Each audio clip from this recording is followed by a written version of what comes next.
Started. Hello, it is Bill, the Knee Pain Guru. Welcome to Knee Club. Today is Monday, August 14th, 2023. How's everybody doing? Good. Janice? Janice, that Yes. what you received and you sent to me is just a receipt. It's all taken care of. Like you don't have to do a thing. Okay. Well, I did.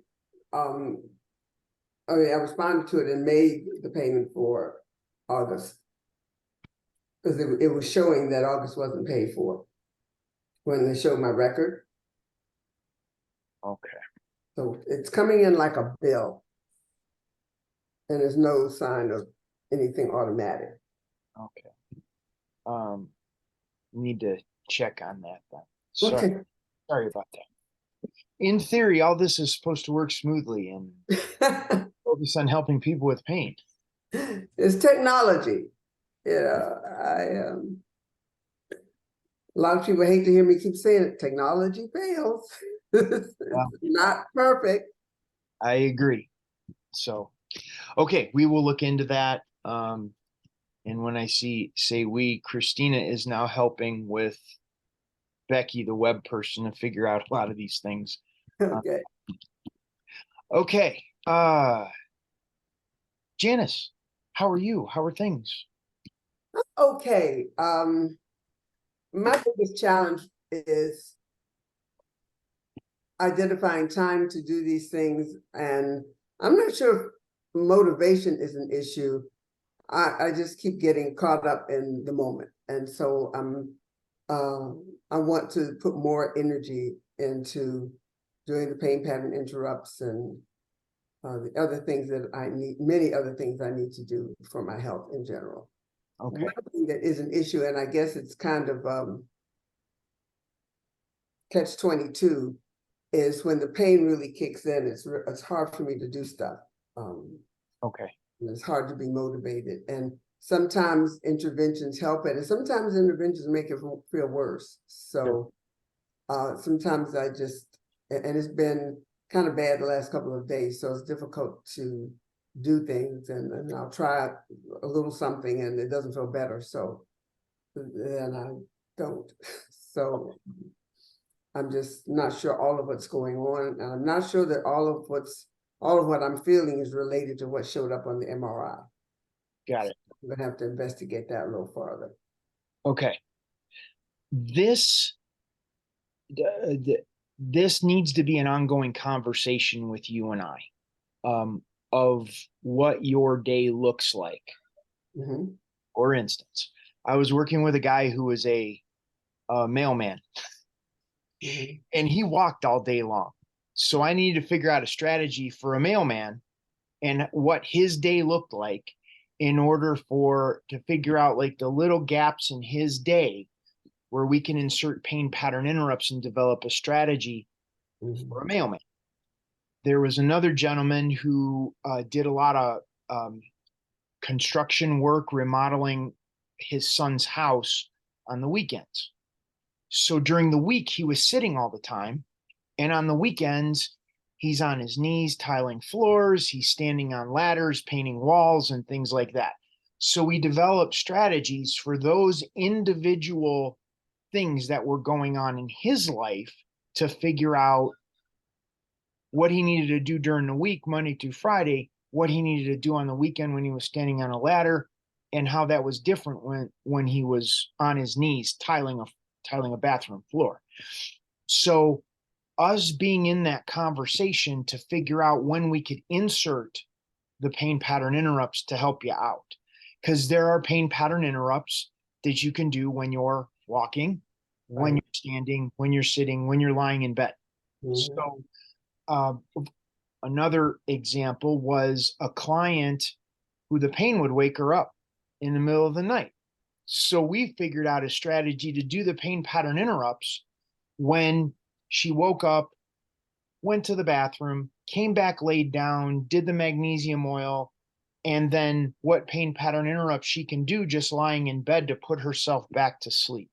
Mhm. So the more we could be in dialogue around that, like what your typical day looks like, what a situation looks like. Like I remember the one time we developed a strategy when you were going to be on the road trip. You were going on vacation. So it was like, okay, these are all the pain pattern interrupts you could do while you're driving in the car if you're driving, which is a different set of pain pattern interrupts you can do while you're sitting as a passenger or on a bus or on a train or on a plane. So um, that kind of gives like the 30,000 foot overview. It more specifically, I'm trying to figure out the way to kind of pick this apart to give you a strategy for your situation. I think some of it is motivation because it's not just this, it's also doing something with my body in between when I'm seeing my personal trainer. It's a lot of things. I think part of it is I think I'm still decompressing from retirement, which has now been about a year and a half. I worked for 50 years professionally and actually more before that. Okay. And there's some emotional things too. I went through a lot, suffered almost all the isms in my career, and I felt like at the end I wasn't anywhere near where I was qualified to be or where I would like to have been. Mm-hmm. And I think that that's a part of it. I don't think depression is the proper word, but just still decompressing from 5 decades of being beat down and dealing with, again, all kinds of challenges. I came up at a time where there were issues with women in the workplace, people of color in the workplace, and all of that. And a lot of times I have what's called a double whammy. Both of those things came up. And I have a very strong presence, and that intimidated a lot of people. And so that was an issue too, when I didn't call myself being intimidating, but folks were experiencing my powerful voice, etc. And if I had a dime for everybody said, oh, gee, you sure are articulate, I could retire, could have retired 20, 30 years ago. So all of that, I think, has played into it. Mm-hmm. And I think sometimes I just don't feel like doing a damn thing. And I think that's a part of it. And there are times when I have bursts of energy and I'm doing more and doing more of these kinds of things. But I really think some of it is still decompressing from all of that. Okay. I'm seeing Christina shaking her head a lot, so Okay. I'd like to hear from her. I'm gonna let her talk for a second, but in just a second. But the piece that you're bringing to the table, Christina, I'm thinking kidneys and adrenals to let that drop down. And then you would come in with, because Janice shared a lot that is kind of an intangible in the physical body. It's more everything that she described. So Janice, here's what I would have you do is module 22, which is the pain pattern interrupt for your lower back. Mm-hmm. What that's going to do is that's going to take the tension off out of your belly. And in your belly, there are Chapman's points, Chapman's reflex points for your kidneys and adrenals that up from your belly button, 1 inch, and then a T is going to be the sensitive, tender, sore for your kidneys.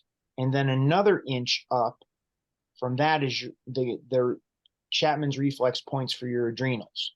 And that's on the front side? Yes. Right above the belly button? Okay.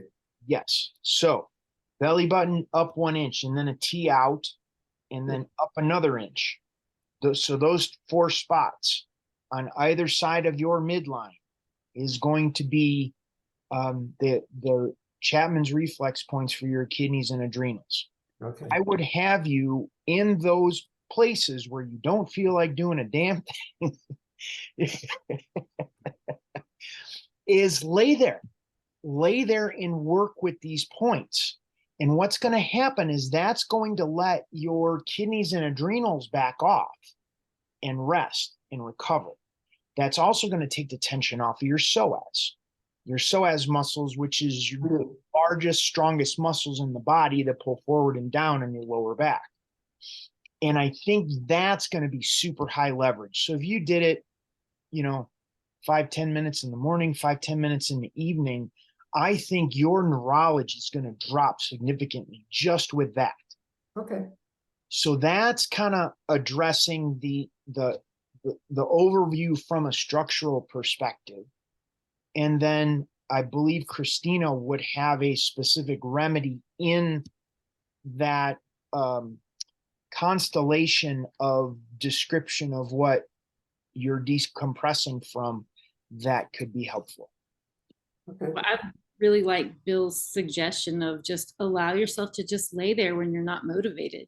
I mean, it really sounds like you just kind of maxed out on the effort that you can give, like, and you are still decompressing. So I even see in that, like, going to the personal trainer and the energy, the effort, the drive that it takes to go to that is almost like pushing you like too much right now. Like, even maybe just backing off for a month and like giving yourself that time to just not do it and to just back off.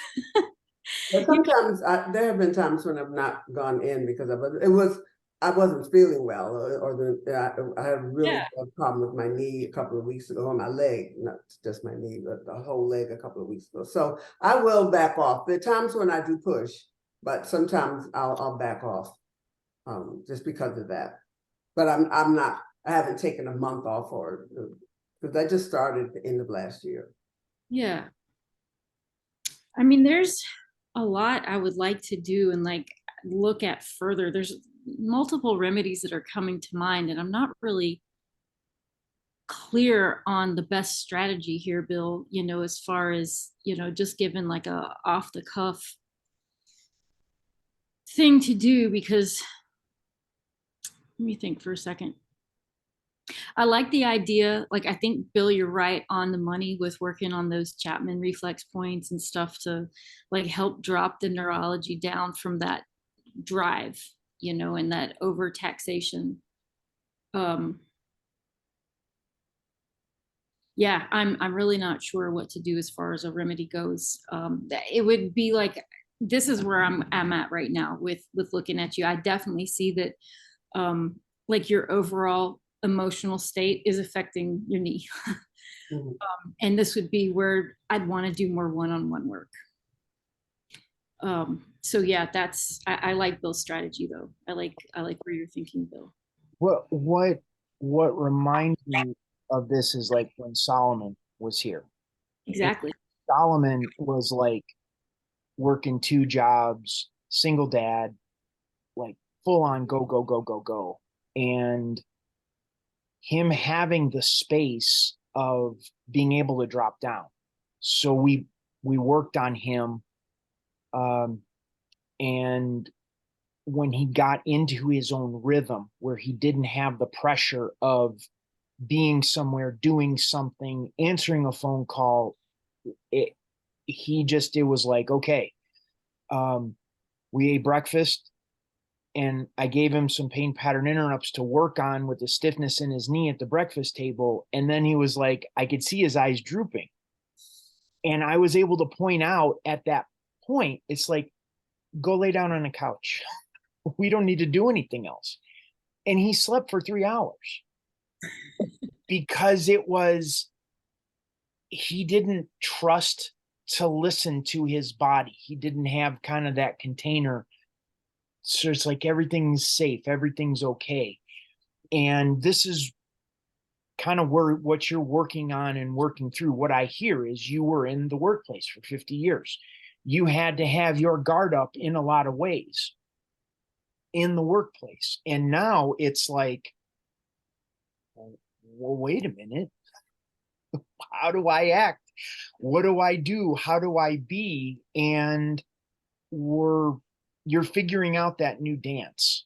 Mhm. So um that would be, like I said, from a structural perspective, working with the kidneys and adrenals is going to drop your neurology down into a place where you can um, sleep deeper, get the rest and recovery your body needs, and then like Christina was saying, get in more specific with the remedy, getting more of a, what you just shared is more like the tip of the iceberg of more things that are going on, and she can dig in deeper in things that may not be best for a public forum, more of a public situation. I don't see, like, I mean, what I see in what you've shared and what I've observed for the last few weeks with you, Janice, is that you're strong, you're resilient, you have good reserves, but your reserves are kind of used up right now. And you don't know what to do with that because you've always been able to rely on those reserves. I've always been what? Able to rely on those reserves. Oh, yeah. And it's not a failure. You didn't do anything wrong. It's just like, you know, something's got to shift a little to just that adjustment. So yeah, that's. Yeah. And honestly, that's what happens when people find themselves in pain. Their reserves have been used up. They've, like, you know, Jim or the other people that show up on the call, they're kind of like, they've tried all the other things. Now they're like, well, the surgery didn't work and the drugs aren't numbing the pain, and the physical therapy, they're telling me to push through the pain and it makes it hurt worse. Now what do I do? And they've made it into a very, you need to fit into this box, and if you don't fit into this box and this doesn't cure your problem, well, then you're just going to have to live with it. And we're thinking outside of that box in these gray areas where, well, how do you feel? Where does the body need to recover? How can we support it physically? How can we support it mentally? How can we support it emotionally in the process of the healing that the body needs in order to feel normal? So, I mean, kudos to you for hanging in 50 years. I couldn't do it. Like, I was in the corporate world, didn't. I blew out my, seriously, Janice, I blew out my knee in 99, 2000. I sold my business in the corporate world. I couldn't deal with it. It was like, there was so much cutthroat, you know, got a dog eat dog, all the things about that. And I just couldn't do it anymore. I didn't want to do it. I didn't want to do business that way. So good for you. I mean, like, that's just goes to a testament of your stick-to-itiveness with all of it. Well, thank you. I have a question about Chapman points, because with us, you say what to do with them is module 45. Yes. But my question is, I know everybody who does Chapman points doesn't know about your pain pattern interrupts, etc. What is the typical instruction for what to do? I'm just asking about that as an alternative. Again, when I don't feel like, you know, doing up and down and this and all of that, is it just holding the point, massaging the point, or what is the typical instruction for Chapman points? Got it.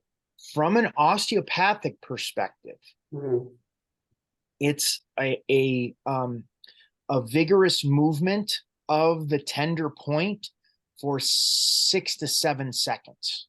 That's osteopathy. Now that's a direct approach. An indirect approach is going to be where we're taking it in those 3 directions.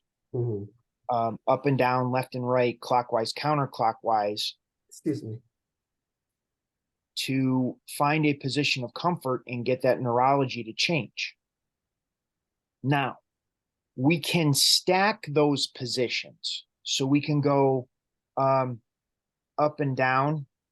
It feels better up. Now, in that up position, I can go left and right and hold it in the right position, which may feel more comfortable. And then I can go clockwise, counterclockwise in that. So we have first position, second position, third position, clockwise, counterclockwise, hold it there. And now we've stacked the first position of comfort with the second position of comfort and the third position of comfort. So that's going to magnify threefold the position of comfort with that one specific spot in module 45. Okay. Now, that is up and down, left and right, clockwise, counterclockwise. That would be like grade school. High school would be, okay, we're going to stack the first position of comfort, second position of comfort, third position of comfort. That's going to be high school.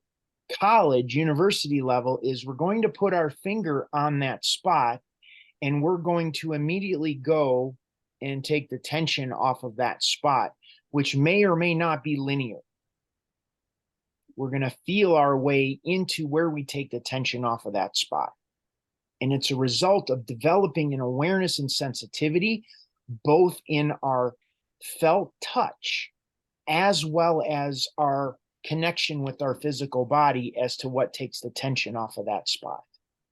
So there's, you can choose whichever one you want to do. Rubbing it to, just rubbing it for 6 to 7 seconds, it's going to work. Doing it where you could feel it and release that tension immediately, that is also works as well. Okay, thank you. You're welcome. So, I'm glad to know that indirect approach. I had a couple of Chapman's points, some that have been so tender that like that vigorous rubbing back and forth that I didn't even know about, that would have made me like feel like I was going to vomit. well, yeah, it's like when there is, the direct approach is always available. But what happens is many people show up in knee club and they're already at their pain tolerance.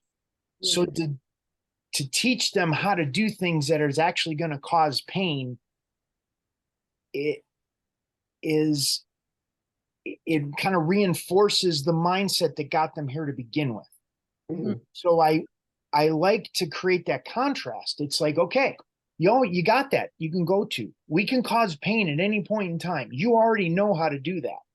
I'm here to show you how to do something that's different, that can develop an awareness and sensitivity to release the tension patterns with a fraction of the time, energy, and effort.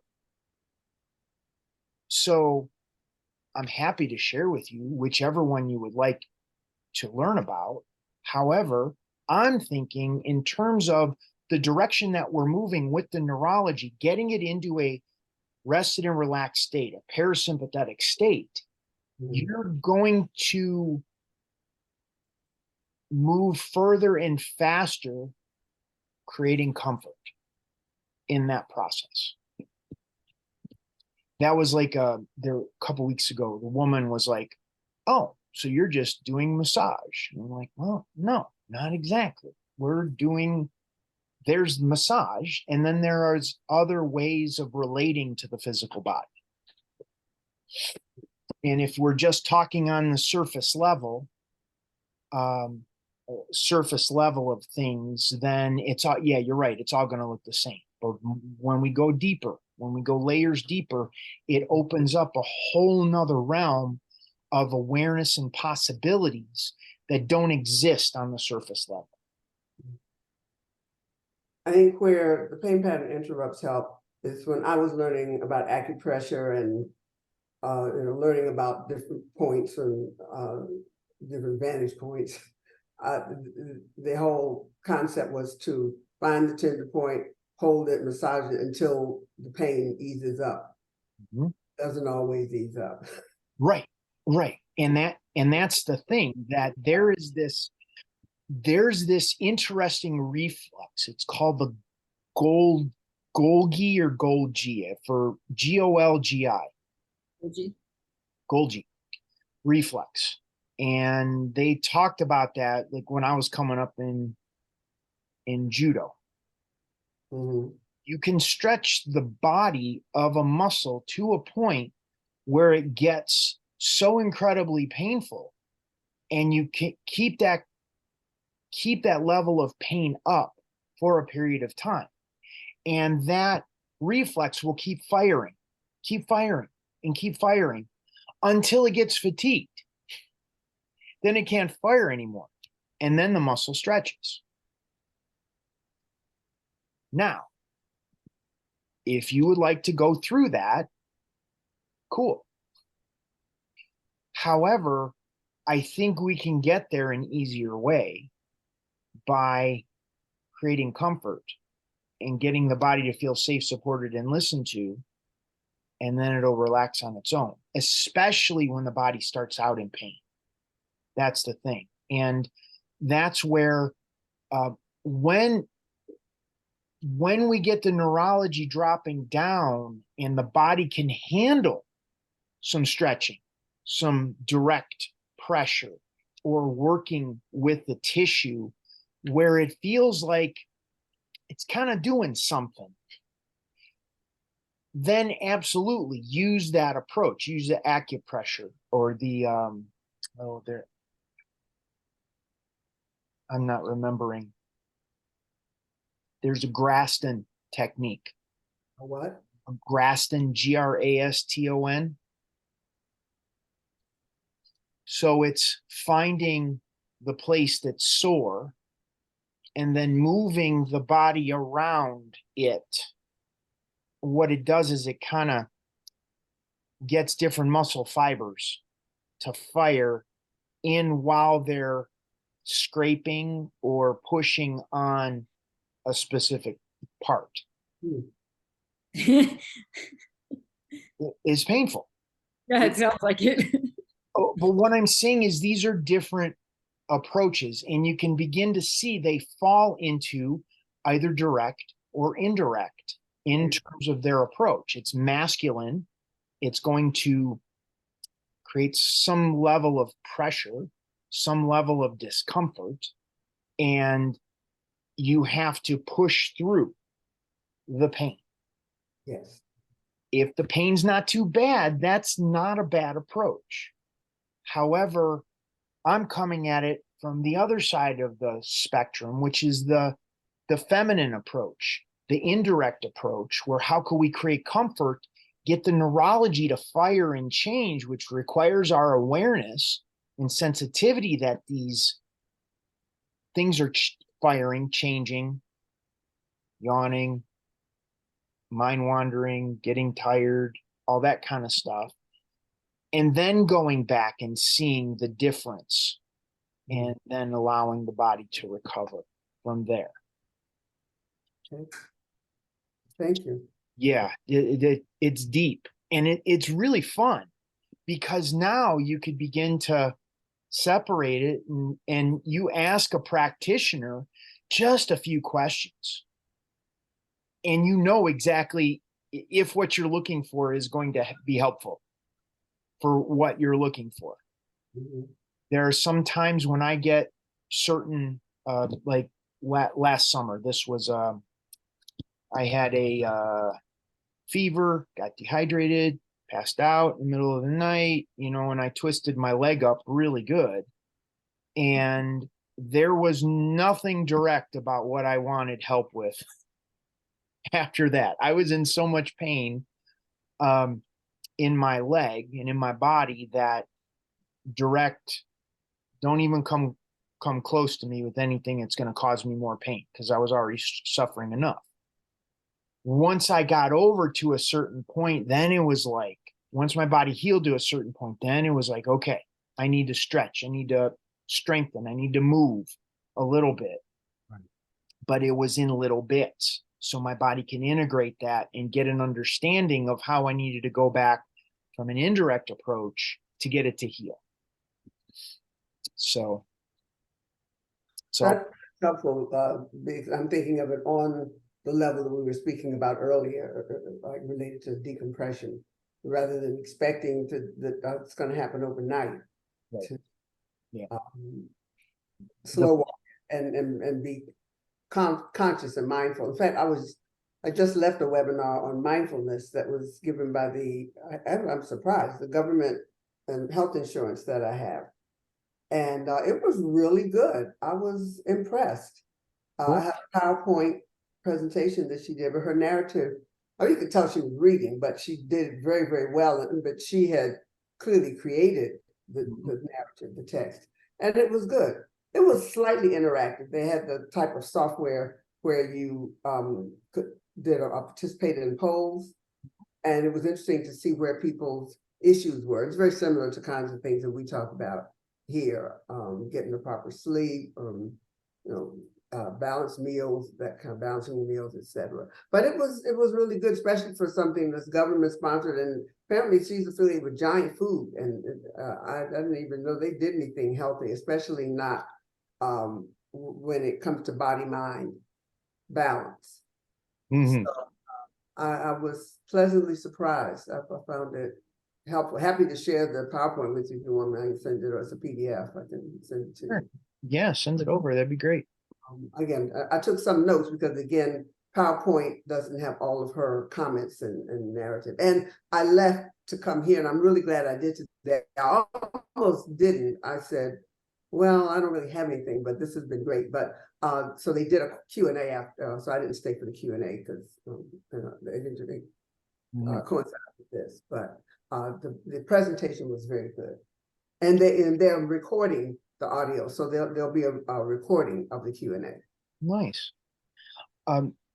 So awesome. And then I think of going out another level and thinking about the question you asked at the beginning about fitting pain pattern interrupts in here. And I'm thinking on a PowerPoint, on a phone call, you're sitting there or at the computer, and you can absolutely do the pain pattern interrupts. Any of them that you're sitting in a chair. And when I think about them, I do. And that's why don't I think about it? I mean, you've mentioned it before. So I do the book. I did the book while I was on that. But, and I did, I think it's module 1. I did that one a time or two. But then I'll get engrossed in whatever is going on. I'll forget. And that's what I have to work on or shift. Is why are you forgetting? You could be doing stuff while you're sitting here. Okay, perfect. So let's zoom out another level and observe this part of us, because this happens all the time. When we do pain pattern interrupts, or when we do anything that is going to significantly change our neurology, that's going to move the needle, so to speak, in our life and make us fundamentally a different person, we have this natural resistance to doing those things. And what happens is our nervous system is being pushed into a realm of uncertainty. Whether it be conscious or unconscious, the neurology recognizes that as going to fundamentally change who we are. So when you do the pain pattern interrupts, and it creates comfort and relief or relaxation, and you've been geared up for 50 years to being like, go, go, go, all the walls and hedging for every experience, whatever you're going to deal with. Who is Janice on the other side of that? How does Janice think? How does Janice feel? All of those things are threatened. And when I say threatened, I'm meaning you're going to be a different person on the other side of that. And when you're doing things that begin to rewire who we are, the physical pain that you experience, the tension that you experience in your body, the neurology goes, oh, hold on, time out. I'm not sure I want to do that because it's unknown. So what it'll do is it'll create like this amnesia. It's like a distraction. It's like the acorn for the squirrel in Ice Age. Oh, squirrel. And we go and do the other thing that seems different and unique and all of that, but it actually distracts us from the thing that's going to make the biggest difference. So whenever I feel that resistance within myself in whatever it is, I know if I do this thing for 5 minutes every day, it's going to make a big difference in my life. How I show up in my business, in my relationships, as a dad to my daughter, as far as my health goes, as far as where I'm living, whatever that is, I kind of like, I'll watch a video on the internet. It's like, and I could see myself doing this. However, if we recognize this as that's what's happening, I could be more gentle with myself in the process and go, okay, well, I'll just give it 30 seconds. Mhm. I'll do pain pattern interrupts for 30 seconds. I'll do pain pattern interrupts after I eat dinner. I'll set a timer to remind me to do the pain pattern interrupts. And this way, it moves me along the continuum in a way where I know I'm integrating things and I'm not going to blow myself out, which is why New Year's resolutions don't work.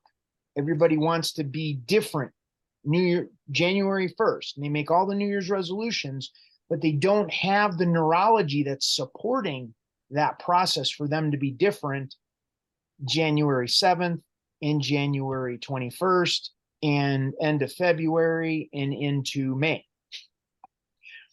So when we understand this and we could zoom this out, be gentle with yourself and just plug away with little bits. That's why I emphasize baby steps so much. If we just do these 3 little things, no big deal, just 3 little things. And then you do 3 more little things next week and 3 more little things the week after. Then what we looked on in week 1 seems like, oh my gosh, look at how much has changed because I didn't tax my neurology that much. Something, I'm not sure what, something you said and all of that triggered something for me. I think a part of what's going on with my quote decompression, I realized for the most part, most of that 50 years, I was in sympathetic mode. Yep.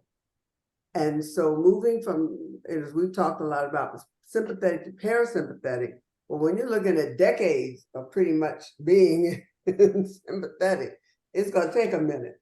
Yeah. To for your body to even understand what it means to relax, yep. or what it means to be accepted, or what it means to XYZ. Mm-hmm. Totally. I think that's a part of what's going on. Yeah. I don't know what you said that triggered that, but you said something, and I was like, "Oh, that's what the deal is." I've been in sympathetic mode for forever. Yeah, that's exactly right.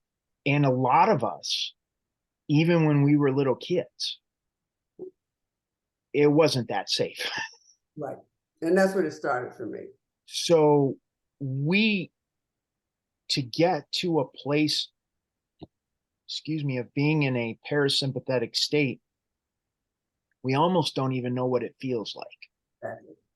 So it's a level of uncertainty and getting relaxed. There's more relaxation on the other side of being relaxed. Right. That we don't even have no clue of what it feels like. I don't. So I have to learn that. Yeah. So that's a part. This is a lot for me to think about. Thank you. You're and welcome. just put it in perspective, like for years when I would have a massage or body work or do pain pattern interrupts, like the knee-jerk response every time when my neurology started dropping is I'd burst into tears and just like bawling. And I'm like, what is going on? And it was like my body just decompressing, from like decades of tension and sympathetic mode. So it didn't have a name or an emotion. It just was just like, I'm just releasing something. So yeah, it can do all kinds of funny stuff as you're learning to let go. Yep. So yeah, and definitely reach out if you need more support beyond this.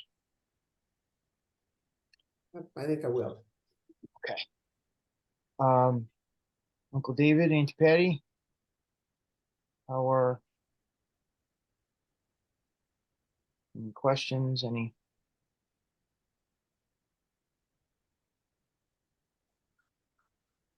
Don't have to be anything either. Go ahead. Yeah, what's going on, bud? No, I just touching base. If there was any, Okay. You guys listening? Any? Can't see you. Pardon? She says, I don't want him to see me. I said, he can't see you. No, it's Auntie Patty. Or She's coming here right now. Hold on. okay. There you go. Yes, I like everything you've talked about. Okay.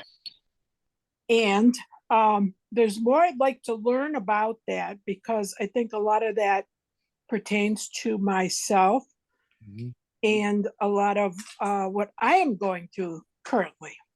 Mhm. Definitely. So I need to look into it more Okay. and start doing it more because every day my pain moves to a different area. Mhm. Basically in the same general vicinity, but to a different area. Gotcha. I'm finding a lot with the SI joint. I'm having trouble there. Okay. But since I'm rather new to all this, what I'll do is start getting into it. And I guess the manipulation, would Okay. be, is what I need to learn. Okay. And I think I could benefit from it. I Okay. was asking Dave while you were talking, does he know exactly what you're talking about? And excuse me, he did, but he didn't. Some I do, some I don't. Yeah, some he does, some he doesn't. Sure. So I would have you work with a module. This is going to be in the pain pattern interrupt section, Okay, and write down these modules. wait a minute.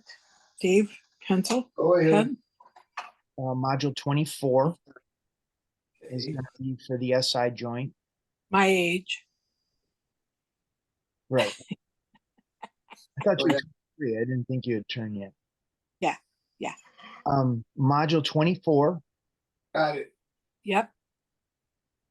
module 22, Okay. Okay. and while you're standing, modules 9, 10, and 11. 9, Okay. 10, 9, 10, 11. Okay. And I would also have you do the magnesium oil on your belly, your hips, your lower back, your legs, hamstrings, quads. I have been using, I forgot the name of that, but it's got magnesium oil in it. Okay. And, but I do have magnesium oil. Okay. So yes, I can do all that. Sure. That would be good. That's going to help that area relax. Okay. Module 22 is going to help with your lower back. Module 24 is going to help with your SI joint. Modules 9, 10, and 11 are going to help with the discomfort while you're standing. Okay. And then as you find comfort with that, and the next time we touch base, you're going Okay. to get more of a experience, awareness. Will it move Okay. spot? It moved to over here, wherever that is, at the top of Okay. my right hip.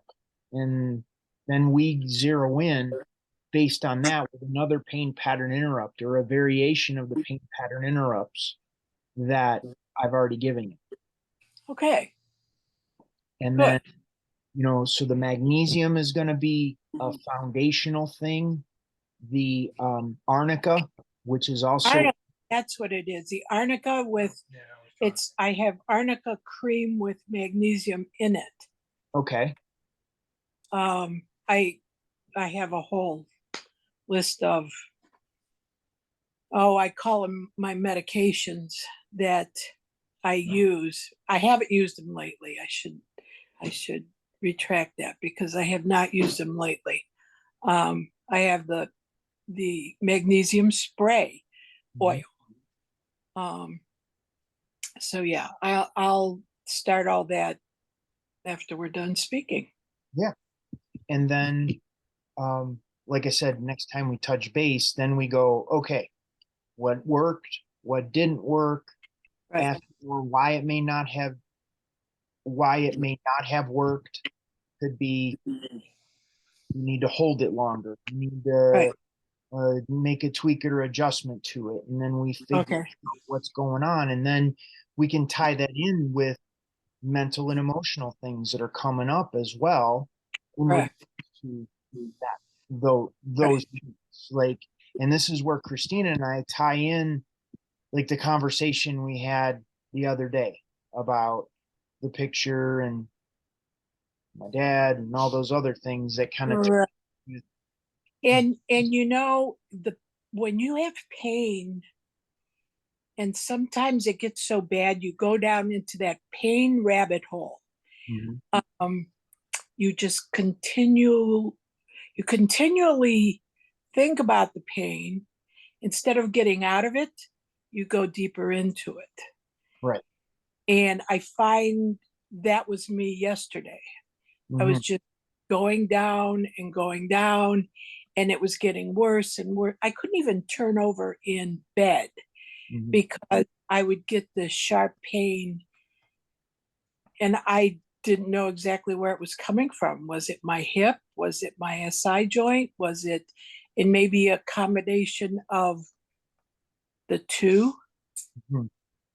So, So yes, and there's also mental and emotional components of that go into the physical experience of pain. right. So if we can, when we're debilitated, and it's like that was me last summer. I really couldn't do much except lay there, make sure I had magnesium oil and arnica on the areas that hurt. So I couldn't physically do stuff. It wasn't time for me to do things. However, mentally and emotionally, I could look at, well, what was coming up for me? What was this experience teaching me?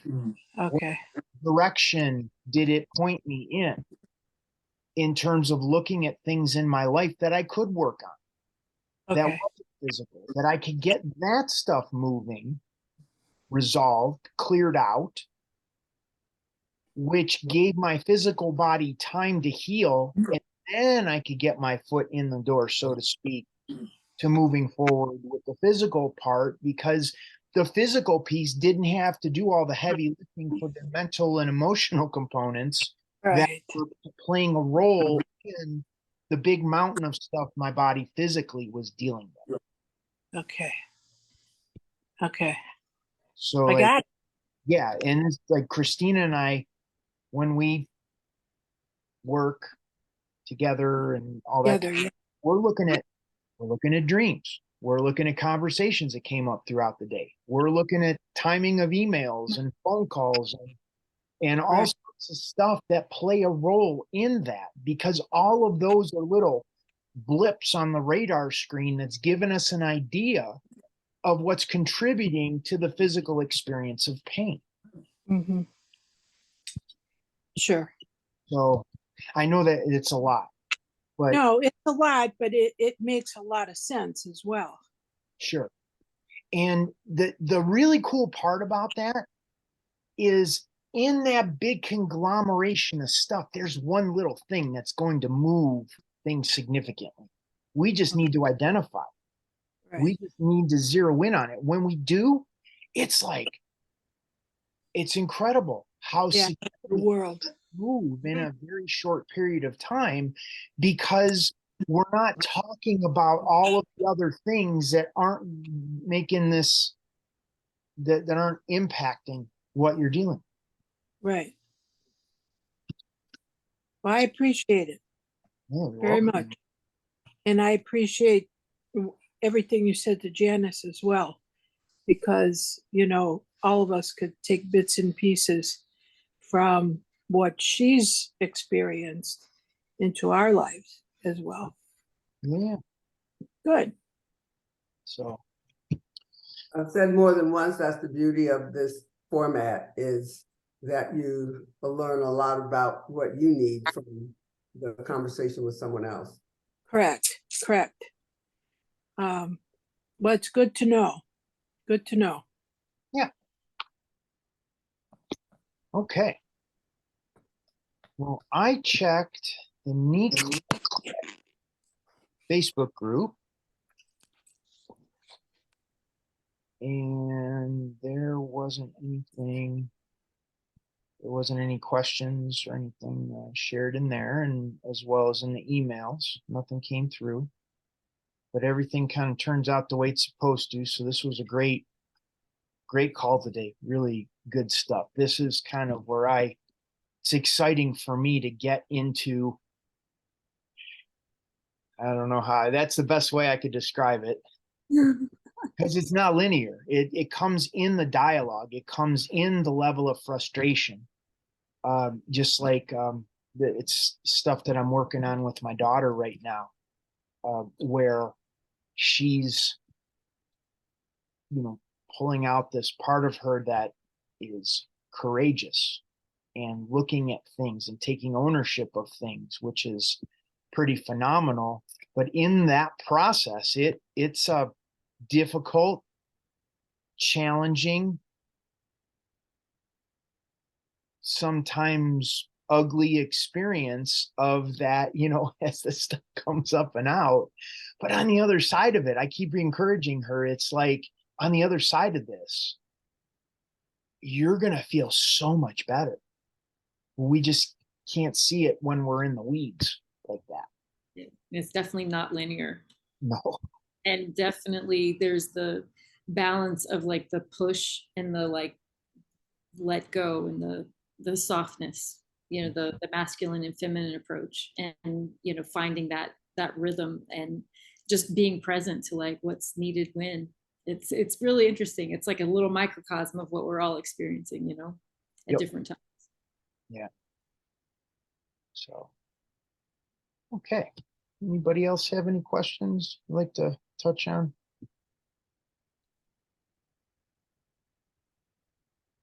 Okay. Next call is going to be on Thursday, August 17th, 2023 at 5 p.m. Eastern time. And the replay will be up in a little bit. If you have any questions, you could submit those to the NEAT Club Facebook group or send those in through the members area of the website. And if anybody needs more support, please reach out to myself or Christina individually. You can send us a message through the website. And we will be happy to set up a time we can chat more and see what you got going on. So, thank you all for being here. Appreciate all your input. I most appreciate is the courage, because it takes courage to look at these things. And a lot of times there's false courage. I see that a lot. People beating their chest and they're tough when they're strong and they're well rested and they're well fed and all that. But then when you're in pain or you're hungry or you're tired or all that and you're beat down, that's where the courage comes in, because that's where you're more your authentic self in that place. So, everybody have a wonderful rest of the day. This is Bill Paravano, the Knee Pain Guru, going to sign off for today. Have a wonderful day, and we'll see everybody on Thursday. Have a great one. You have a great one too. Thank you. You're welcome. Bye-bye.